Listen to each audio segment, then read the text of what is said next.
이야기, 탕자의 귀향 이야기라는 제목으로 함께 은혜를 나누도록 하겠습니다. 이제 설 명절을 앞두고 있습니다. 우리 보통 이제 설날이라고 얘기를 하는데 왜 설날이라고 부르고 있는지 좀 알아봤습니다. 그랬더니 여러 가지 유래설이 있었습니다. 먼저는 선조 때의 학자였던 이수강이 쓴 여지승남이라는 책에 보면 이 설날을 달도일이라고 기록을 하고 있는데 여기 달이라는 것은 슬프고 애달프다. 이제 그런 뜻을 가지고 있고 도는 칼도자, 칼이 마음을 찢어서 마음이 아프다. 이런 뜻을 가지고 있습니다. 그러니까 새해 첫날이 왜 이렇게 슬프고 애달고 마음이 아픈가 하면 새해가 됐음에도 불구하고 여전히 가난에서 벗어나지 못하는 그런 아픔들이 있고 또 새해 첫날 아침에 차례를 지내면서 돌아가신 부모님을 생각해 보니까 또 슬픔이 북받쳐 오르고 또 한 해가 지나면서 또 내가 또 늙어가고 있구나라는 것을 생각하니까 이렇게 애달픈, 슬픈, 마음이 아픈 이런 날이라고 해서 달도일, 또 설날이다라고 얘기를 했다라는 것입니다. 이 설날에서 이 설자가 섭다, 서럽다라는 그 말에서 이 설자가 나왔다라고 얘기를 하는 것입니다. 두 번째 유래설은 우리가 누군가를 처음 만났을 때 혹은 한 번도 가보지 않았던 곳을 갔을 때에 우리는 낯설다라고 얘기를 합니다. 바로 이 낯설다에서 이 설자가 비롯됐다라는 겁니다. 다시 말씀드리면 새해는 우리가 한 번도 경험해보지 못한 날이기 때문에 낯설기 때문에 이 낯설다에서 설날이다라고 이야기를 했다라는 것입니다. 그런가 하면 세 번째로는 설레다라는 말에서 이 설날이라는 말이 유래됐다라고 말합니다. 새해에 어떤 일들이 일어날지에 대해서 우리는 기대하고 소망합니다. 설레는 마음이 있습니다. 그래서 설날이다라고 얘기를 했다는 겁니다. 네 번째로는 서다, 세우다 이런 말에서 이 설날이라는 말이 유래됐다라는 거죠. 새해가 되면은 여러 가지 일들을 계획을 하고 그 뜻을 세우는 모습들을 우리가 보게 됩니다. 내가 올 한 해는 성경을 일독해야지. 내가 한 사람을 꼭 전도해야지. 혹은 또 술을 드시거나 담배를 피시는 분들 같은 경우는 내가 술을 끊어야지, 담배도 끊어야지, 이러한 저마다의 어떤 계획들을 세우는 모습들을 보게 됩니다. 그래서 그런 세우다라는, 서다라는 의미로 설날이다라고 부른다라는 겁니다. 그런가 하면 마지막 다섯 번째로는 몸을 살인다, 살인다에서 그 설자가 유래됐다라는 겁니다. 새해가 시작됐는데 왜 몸을 살리는가? 설레고 기쁘기도 하지만 우리는 지난날 여러 가지 아픔과 실패들을 경험했다라는 겁니다. 그래서 올 새해에는 다시 이런 실패를 경험하지 말아야지. 삼가 조심하자. 이런 의미에서 살인다라는 말에서 몸을 살인다라는 말에서 설날이라고 불렀다는 겁니다. 어떤 것 진짜인지는 모르겠지만 아마 복합적인 것이 아니겠나 이런 생각을 해보게 됩니다. 그런데 이 설날의 특징이 있습니다. 그것은 뭐냐 하면 고향을 찾는다는 것입니다. 고향을 찾는 모습. 왜 고향을 찾을까? 제 나름대로 생각을 해보니까 이제 시작한다는 것 아닙니까? 새해라는 것은 시작할 때 가장 내가 힘을 받을 수 있는 곳에서 시작을 할 수 있다면 더 힘차게 시작할 수 있지 않겠습니까? 그래서 아마도 고향에서 새해를 시작하는 그런 모습이 있지 않나 이런 생각을 해보게 됩니다. 그래서 고향에 가면은 힘이 나는 것이 사실입니다. 우리나라에 이인모라는 노인이 있었습니다. 6.25 때 북한군 인민군의 기자로 활동하다가 전쟁 중에 국군한테 포로로 잡혀가지고 우리나라에서 감옥에서 34년을 복역을 했습니다. 우리나라에서는 이 사람에게 계속적으로 전향을 해라. 나는 대한민국으로 전향하겠다라고만 하면 그 즉시로 석방을 해주겠다라고 얘기를 했지만 전향을 하지 않았습니다. 나는 전향을 절대로 하지 않겠다라고 그렇게 고집을 부렸습니다. 그러다가 1993년도에 김영삼 대통령 때에 조건 없이 그냥 북한으로 돌려보내줬습니다. 감옥에서 나와가지고 기자가 물었습니다. 어떻게 그런 오랜 세월 동안 고생하면서 감옥 생활을 했습니까? 왜 전향을 하지 않았습니까? 북한보다 여기 대한민국이 더 살기 좋은데 왜 전향을 하지 않았습니까? 라고 묻자 그가 딱 한마디 했습니다. 고향을 가기 위해서입니다. 고향 가고 싶어서. 전향을 하게 되면 그 고향을 갈 수가 없으니까 그는 전향을 거부했던 것입니다. 사람은 자기가 태어나고 자란 곳, 바로 그 고향을 그리워하면서 가고 싶어 하는 모습입니다.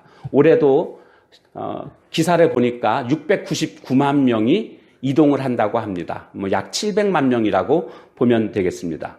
많은 분들이 고향으로 찾아가는 모습들을 보게 됩니다. 오늘 본문에도 보면 고향길을 가는 한 아들의 이야기가 기록되고 있습니다. 탕자의 귀향 이야기입니다. 오늘 우리는 이 이야기를 통해서 하나님 우리에게 주시는 교훈이 어떤 것들인지를 살펴보려고 합니다. 첫 번째는 바로 하나님 아버지의 품이 우리의 고향이라는 겁니다. 아버지 하나님의 품이 우리의 고향이다.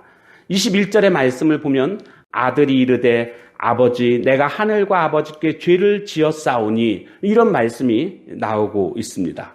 우리는 잘 알고 있는 본문의 내용입니다. 탕자.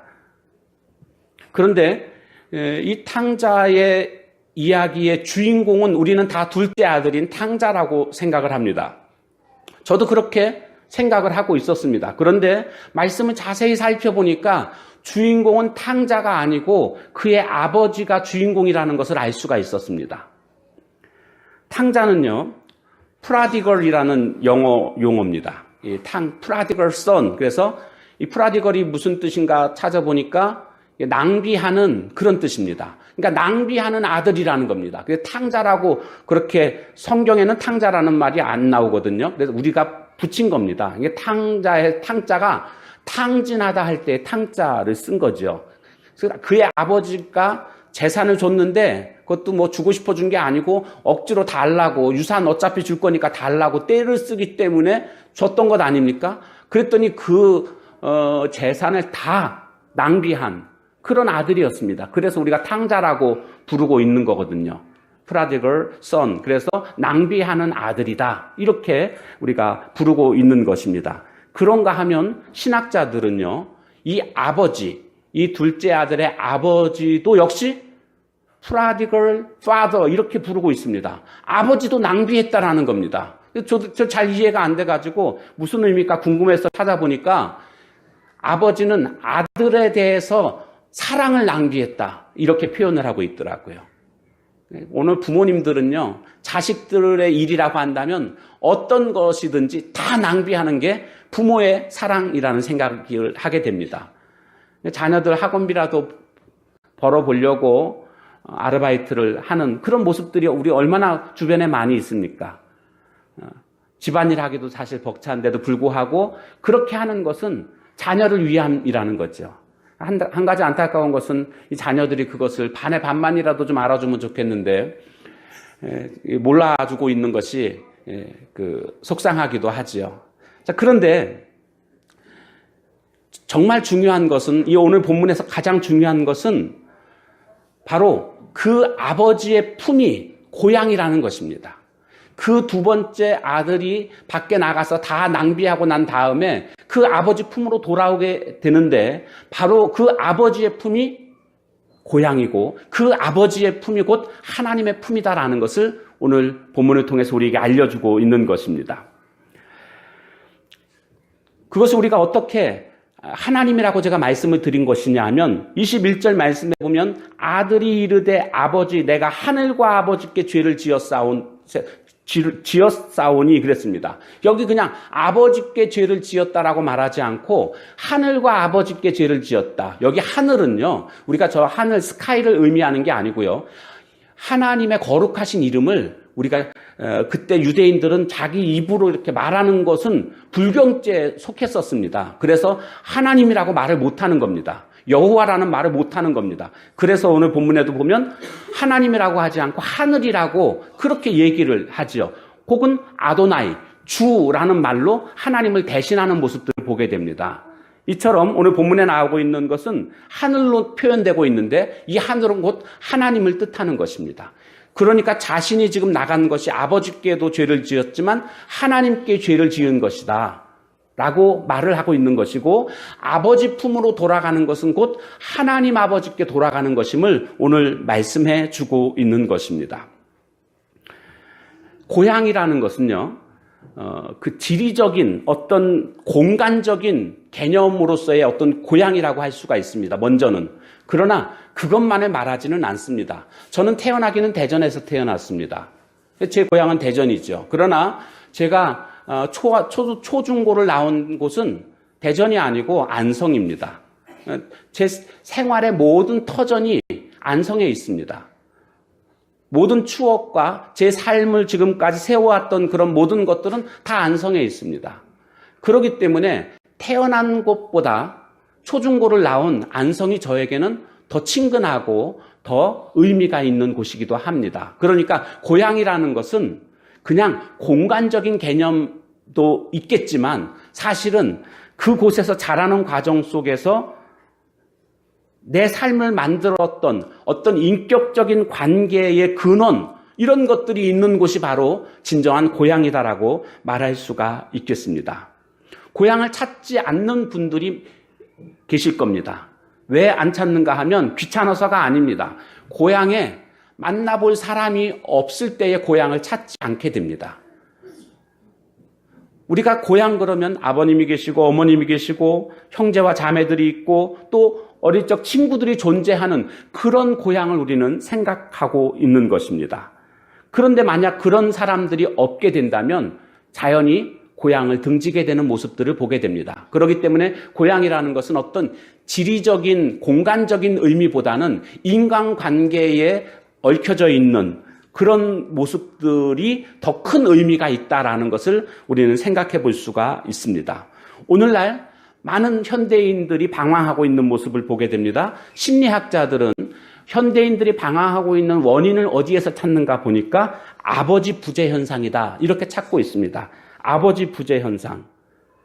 이것을 그 심리학적인 용어로 말하면 아버지에 대한 굶주림, 이렇게 용어 정리를 하고 있습니다. 내가 정말 믿고 안길 수 있는 그런 아버지가 없다라는 겁니다. 그래서 방황하고 있다라고 진단을 하고 있습니다. 그런데 오늘 예수님께서는 오늘 이 비유의 말씀을 통해서 우리에게 주시는 것은 참된 아버지는 곧 하나님이시다라는 것을 우리에게 말씀해 주고 있습니다. 사람의 어떤 아버지, 언제나 나에게 좋을 수만은 없습니다. 왜냐하면 사람들은 변질될 수 있기 때문에.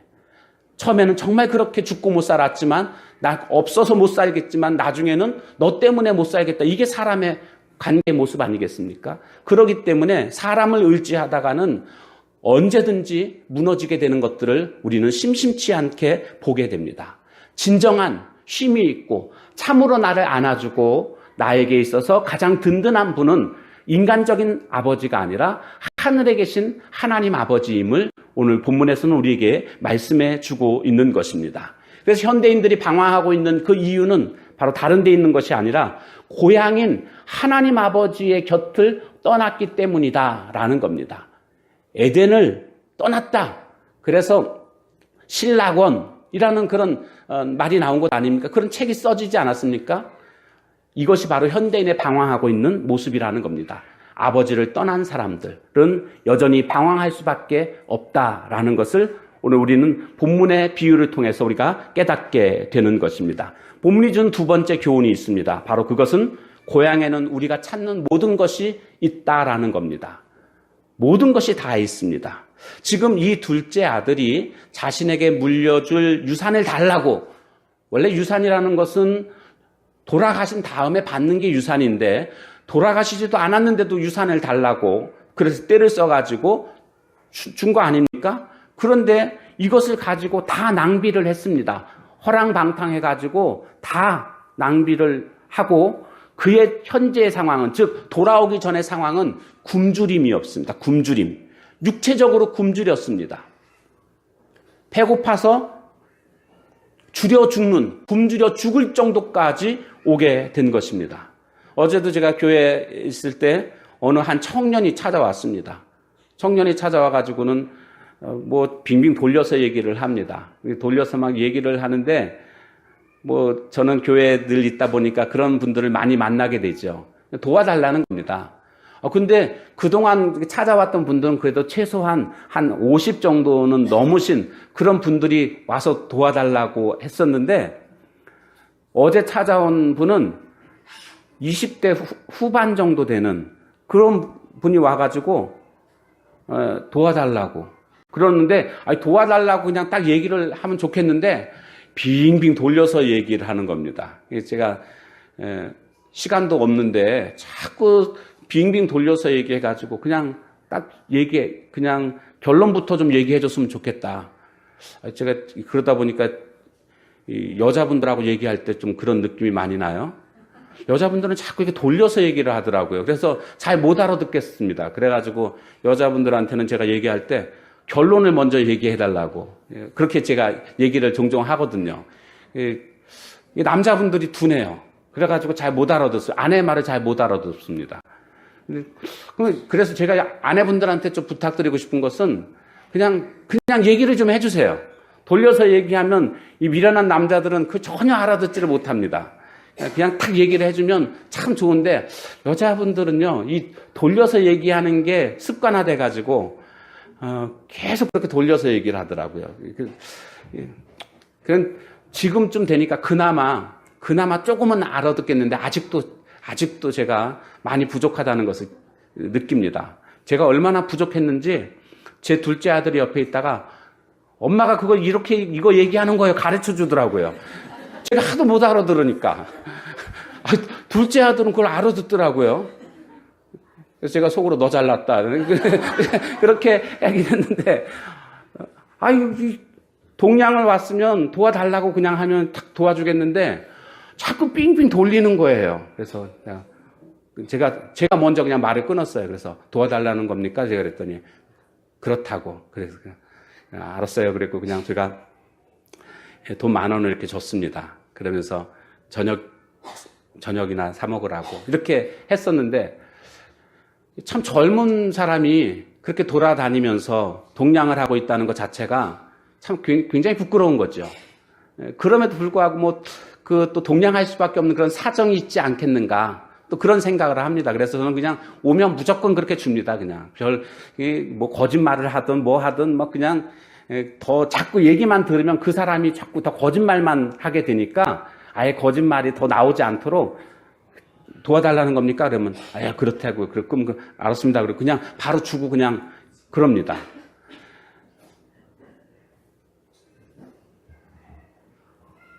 오늘 본문에 나오고 있는 이 둘째 아들은요, 육체적으로 굶주렸습니다. 그런데 더 심각한 거는요, 돼지 주염 열매를 먹다가 걸려가지고 쫓겨나게 될 그런 상황에 처해 있는데, 이게 왜 문제냐 하면요, 유대인들은 돼지를 부정한 동물로 여깁니다. 가까이 하지 않고요, 돼지고기를 안 먹습니다. 지금도 그쪽 계통들은요, 다 돼지고기 안 먹는 거 다 알고 계시죠? 다 안 먹습니다. 부정한 동물이라고. 그런데 오죽했으면 돼지를 키우는 일을 했겠습니까? 굶어 죽지 않으려고 돼지 키우는 그런 일을 하고 있는 겁니다. 그러니까 이 둘째 아들은, 이 탕자는 육체적으로도 굶주리고 있지만 영적으로도 정신적으로도 굶주려 있는 그런 상태라는 것을 알 수가 있습니다. 그런데 그가 결심을 하고 아버지께로 돌아갑니다. 돌아가자마자 어떤 일이 벌어졌습니까? 굶주림이 아니라 따뜻한 배부름이 기다리고 있었던 겁니다. 이 배부름이라는 것은 아버지의 사랑으로 인한 배부름입니다. 용서가 있었습니다. 용납이 있었습니다. 그 아버지가 달려와서 목을 안고 우시고 막 입을 맞추고 막 이런 내용들이 나오고 있습니다. 다시 말씀드리면 완벽한 용서, 완전한 용납의 모습이라는 것을 알 수가 있습니다. 즉, 이 아들이 얻어야 할 모든 것들이 아버지의 품 안에 있다는 것을 우리는 발견하게 되는 것입니다. 그런가 하면 한 걸음 더 나아가서 그것만이 아니었습니다. 완전한 신분의 회복이 이루어집니다. 원래는 이 둘째 아들은 그곳에 가서 그냥 일꾼으로 살겠노라고, 여기서는 그래도 배불리 먹을 수는 있을 거라는 그런 기대감을 가지고 갔지만 아버지는 그게 아니라 손에 가락지를 끼우고 너는 죽었다가 살아난 내 아들이다라고 말하면서 잃었다가 얻은 내 아들이다, 찾은 아들이다, 이렇게 하면서 완전한 아들의 신분을 회복해 주는 것을 볼 수가 있습니다. 새로운 출발을 위한 그와 같은 곳이 바로 아버지의 품이었다라는 것입니다. 과거를 청산하는 것뿐만이 아니라 새로운 미래를 향하여서 출발할 수 있는 곳이 바로 아버지의 품이었음을 알 수가 있습니다. 전환점이라는 말이 있죠. 완전히 방향이 바뀌는. 그래서 이 아버지의 품에 들어옴으로 말미암아 그는 완전히 새로운 인생을 살아가게 되는 것입니다. 17절 말씀을 한번 보시면 이에 스스로 돌이켜 이르되 내 아버지에게는 양식이 풍족한 품꾼이 얼마나 많은가. 나는 여기서 줄여 죽는구나. 그것이 바로 그의 고백인 것을 알 수가 있습니다. 오늘 우리 모두는 바로 아버지 품 안에 모든 것이 있습니다. 그런데 아버지 품 바깥에서 줄여 죽는 그런 모습이 돼서는 안 되겠습니다. 고향에는 모든 것이 있습니다. 고향은 아버지의 품입니다. 아버지 품에는 모든 것이 있고 새로운 출발을 할 수 있다는 것을 우리가 기억하고 아버지께로 나아가는 모습이 되어야 하겠습니다. 자, 그런데 마지막 세 번째로 우리에게 주는 교훈이 있습니다. 어떻게 우리가 아버지 품으로 나아갈 수 있는가? 어떻게 아버지 품으로 나아갈 수 있는가? 17절 말씀에 보면 돌이켜라는 말이 나옵니다. 돌이키는 겁니다. 돌이킨다는 것은 뭐냐 하면 지금 자신의 잘못된 모습을 발견했다는 것입니다. 그동안은 자신이 뭘 잘못했는지를 깨닫지를 못했습니다. 그런데 자신의 잘못을, 자신의 자화상을 있는 그대로 바라보게 된 겁니다. 아, 내가 이렇게 해서는 안 됐었는데 이렇게 잘못됐구나라는 것을 깨닫게 된 겁니다. 그게 바로 돌이켜입니다. 이 돌이키는 것이 기독교가 말하는 회개의 출발점입니다. 제가 다시 말씀드리지만 출발점입니다. 돌이키는 것만으로 회개가 완성된 것이 아닙니다. 뉘우치는 것만으로 회개가 이루어진 것이 아닙니다. 그 다음이 따라야 됩니다. 20절 말씀에 보시면 뭐라고 되어 있습니까? 이에 일어나서 아버지께로 돌아가니라. 아버지께로 일어나 가는 것, 행동까지가 있어야만 그것이 진정한 회개라는 것을 알 수가 있습니다. 주님께 뉘우치고 돌아가는 것, 이것이 고향으로 가는 그런 길임을 우리에게 말씀해 주고 있습니다. 자, 그런데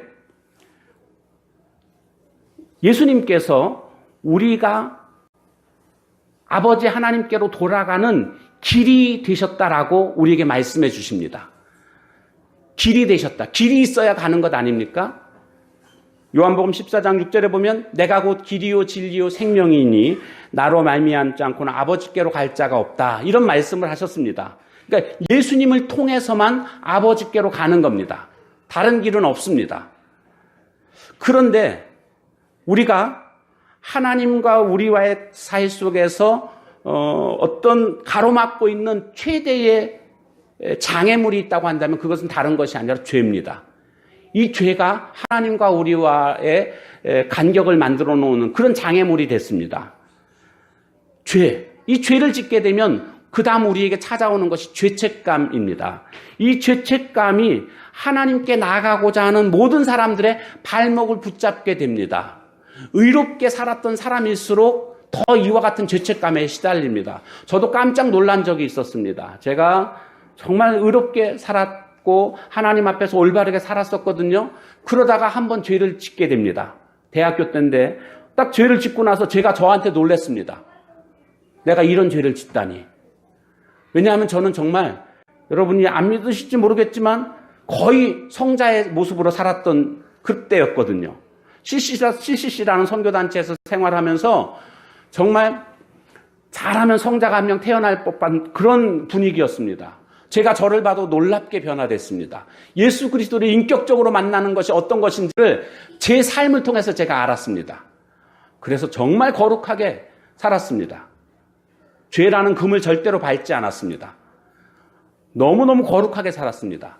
그랬는데 어느 순간 한번 죄를 짓게 됐습니다. 제가 깜짝 놀랐습니다. 내가 이렇게 죄를 짓다니. 내가 그렇게 증오하고 그렇게 미워하던 죄를 내가 짓다니. 깜짝 놀래가지고 조금 문학적인 표현을 한다면 소스라치게 놀랐습니다. 이렇구나. 이게 내 모습이구나. 그러면서 자책감이 오는 겁니다. 죄책감에 시달리는 겁니다. 나는 안 되나 보다. 나는 내가 나한테 속았구나. 나는 정말 거룩하게 사는 그런 하나님의 자녀인지 알았는데 안 되는구나. 내 원래 모습은 이거구나. 라고 심한 자책감에 빠졌던 적이 있었습니다. 그런데 성경에서는 우리에게 뭐라고 말씀하고 있습니까? 다윗은요, 얼마나 큰 죄를 저질렀습니까? 간음죄를 저질렀고 그것을 덮기 위해서 살인죄도 저질렀던 것이 다윗이었습니다. 그런데 그가 시편 103편 12절에 보니까 동이 서에서 먼 것 같이 우리 죄가를 우리에게서 멀리 옮기셨다. 이렇게 고백을 합니다. 이렇게 고백할 수 있었던 것은 다른 것이 아니라 하나님께서 나를 용서해 주셨다라는 분명한 확신이 왔던 겁니다.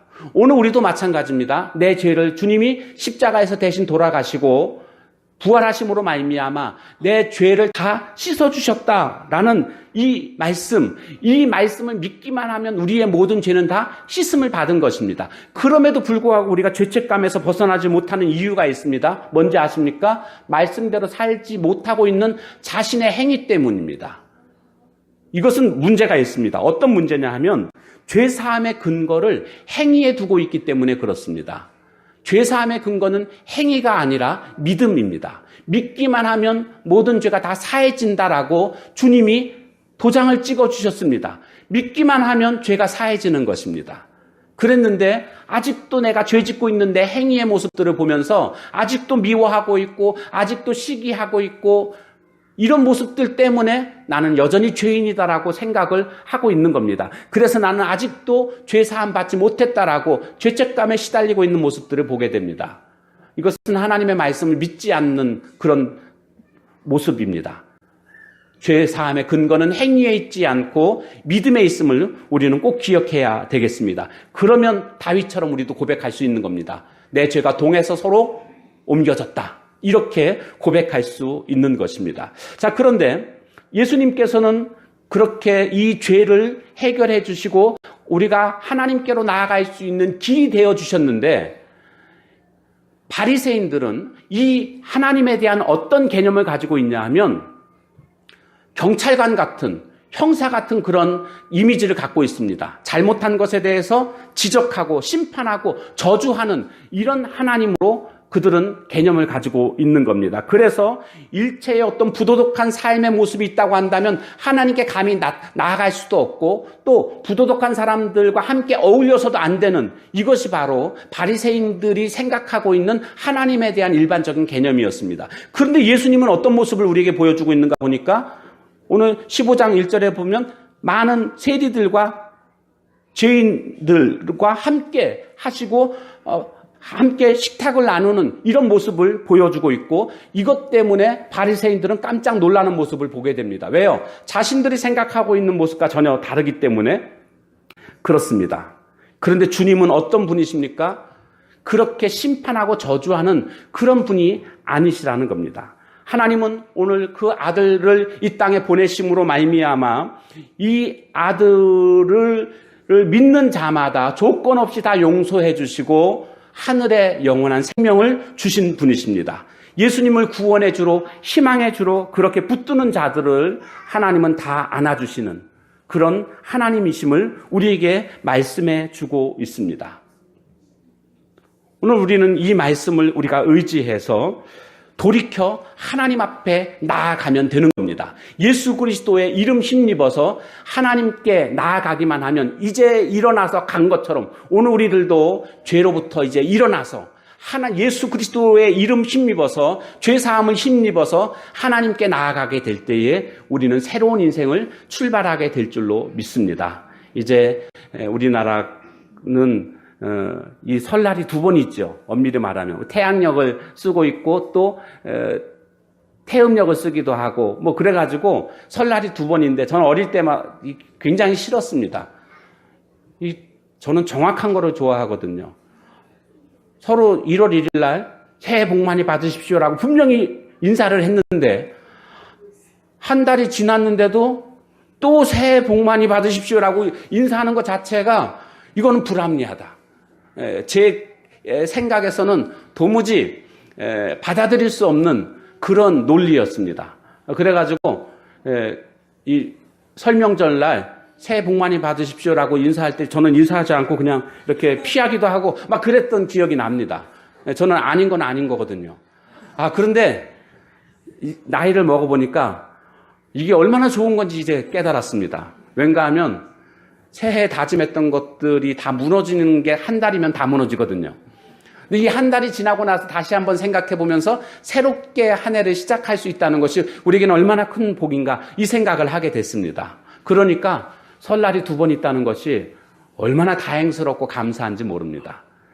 왜냐하면 여러분들도 이미 벌써 세웠던 계획들이 다 무너진 것들을 우리 모두 다 경험하고 있지 않습니까? 이제 오늘의 기점으로 해서 다시금 새해를 생각하고 계획을 하고 세우고 그래서 뜻을 이루어갈 수 있는 그런 삶을 시작할 수 있기 때문입니다. 우리 모두가 이제 새해를 맞이하면서 하나님께서 우리에게 이 새해 기대하시는 것들이 무엇일까? 이것을 우리가 깊이 묵상하며 그 뜻을 이루어 드릴 수 있는 모습이 되기를 소망합니다. 저는 어제 말씀을 준비하면서 기도를 하게 되죠. 기도를 하면서 보니까 2월달 기도 제목을 새로 또 만들어야 됩니다. 그러니까 여러분들은 이게 쉽게 나오는 것 같을지 모르지만 저는 이 기도 제목 하나 빼는 거 한 2시간 걸립니다. 결국 한 3개 정도는 그러니까 별거 아닌 건지 모르지만 이게 제 뜻대로 하게 되면 안 되거든요. 그래서 이것도 하나님께 기도하면서 하나님 2월 달에는 어떤 기도를 해야 될까요? 그래서 묵상을 합니다. 묵상을 하는데 묵상하면서 주님이 제 마음속에 감동을 주시는 것들을 적은 게 기도 제목입니다. 지금까지 그렇게 해왔습니다. 그랬는데 제가 깜짝 놀란 게 있었습니다. 갑자기 제 마음속에 신실한 예배자 200명을 허락해달라는 그런 것을 했습니다. 저하고 지금까지 16년 동안 함께 같이 신앙생활 해보셔서 아시겠지만 제가 그동안 몇 명이라는 얘기를 한 적이 단 한 번도 없었습니다. 몇 명이라는 것 없었죠? 단 한 번도 없었습니다. 왜냐하면 저는 그걸 별로 안 좋아합니다. 그냥 하나님이 주시면 주시는 대로 하는 거지 내가 무슨 계획을 세우고 거기에 하나님이 이 계획대로 하셔야 됩니다. 이렇게 하는 것은 별로 그렇게 마음에 들지 않아 했기 때문에 100명 돌파, 200명 돌파, 300명 돌파 막 이런 거 교회들 하지 않습니까? 그런 거 별로 좋아하지 않습니다. 그래서 단 한 번도 숫자를 놓고 하나님 앞에 기도한 적이 없습니다. 그냥 하나님 부흥을 주십시오. 그렇게는 기도했을지언정 숫자를 놓고 기도한 적은 없었습니다. 그런데 어제는 기도를 하는데 자꾸 그게 마음속에 와닿는 겁니다. 이거 제 생각이 아닌 거예요. 하나님이 자꾸 그 생각을 주시니까 어쩔 수 없이 그냥 그렇게 하게 됐습니다. 이것은 제 취향이 아닙니다.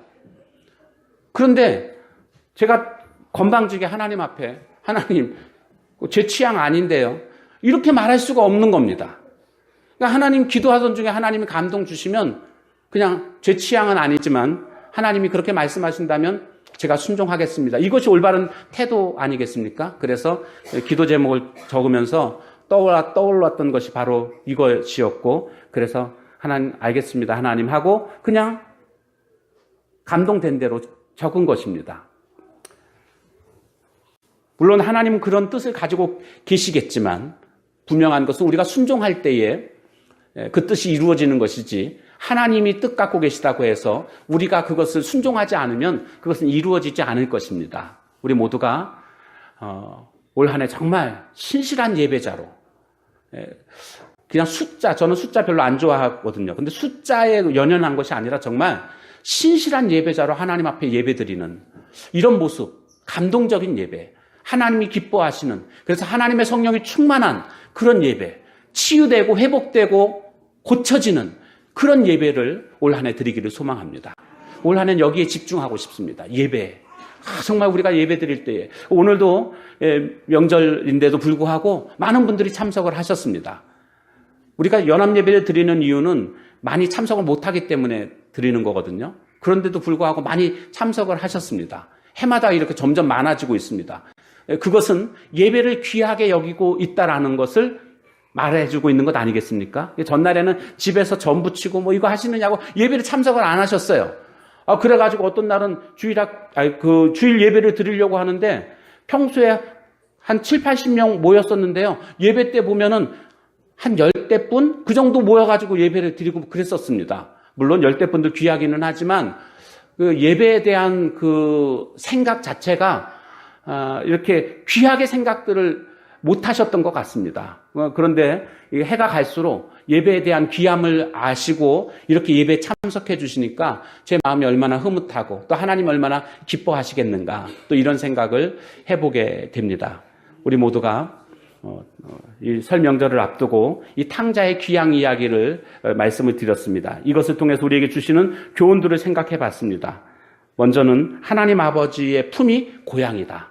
이제 고향에 가시겠지만 육신의 고향은 그 내가 태어나고 자란 곳이겠지만 진정으로 내 삶의 평안과 쉼을 얻을 수 있는 곳은 하나님 아버지 품임을 기억하고 주님 곁을 떠나지 않고 주님께 가까이 나아가는 오늘 우리들의 삶이 되어야 할 줄로 믿습니다. 수고하고 무거운 짐진 자들아 다 내게로 오라, 내가 너희를 쉬게 하리라 하신 말씀처럼 하나님 아버지의 품이 참된 고향입니다. 그런가 하면 고향을 찾는 그곳에는 우리가 원하고 바라는 모든 것들이 다 있습니다.